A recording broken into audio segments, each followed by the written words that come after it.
সুমনা সুমি আমাদের সহকর্মী সেখানে রয়েছেন, তিনি আমাদেরকে সবশেষ আপডেট জানাবেন। সুমনা নিশ্চয়ই শুনতে পাচ্ছেন আমাকে?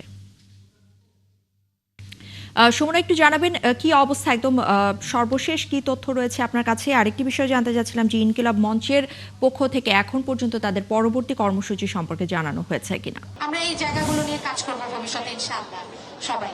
তাই এই গানের কথাগুলোকে আমরা কিছুক্ষণ আগে জাবের মঞ্চে ছিলেন, যিনি উসমান হাদির অত্যন্ত কাছের ঘনিষ্ঠ সহচরী বলা চলে। তিনি কিছু ঘোষণা ইতোমধ্যে আমাদের কাছে দিয়েছে। সে কথা জানানোর আগে বলতে চাই যে প্রচুর সাধারণ মানুষ দলে দলে কিন্তু এখানে আসছে, যেখানে নারীর সংখ্যা অনেক বেশি, পরিবার সহ শিশু নিয়ে আসছে।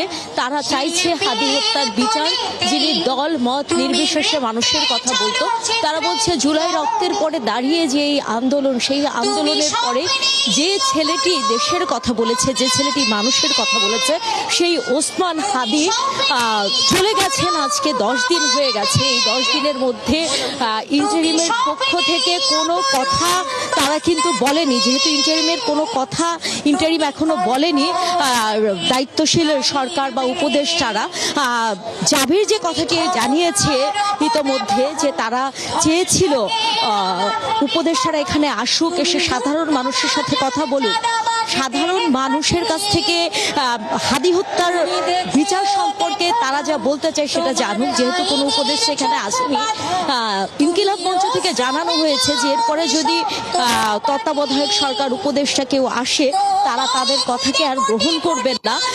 তারা বলেছেন যে এই জনতা যদি চায় তাহলে কিন্তু যমুনা দখল করতে পারে, সংসদে যাওয়া বন্ধ করে দিতে পারে। সেই ধরনের ঘোষণাও কিন্তু তারা ইতোমধ্যে দিয়েছে। তবে তারা এখন পর্যন্ত শান্তিপূর্ণ অবস্থান করছে এখানে, যেখানে সাধারণ মানুষের জমায়েত হচ্ছে এবং কিছু সময় পরপরই কিন্তু স্লোগানে মুখরিত হচ্ছে এই শাহবাগ চত্বর।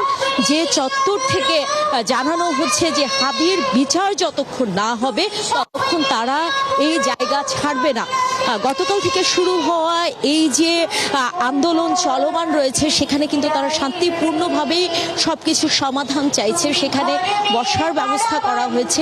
ধন্যবাদ আপনাকে। দর্শক, ইনকিলাব মঞ্চের বিক্ষোভ সমাবেশের সবশেষ আমরা জানছিলাম, আমাদের সহকর্মী সুমনা সুমি আমাদের সাথে যুক্ত হয়েছিলেন সেখান থেকে।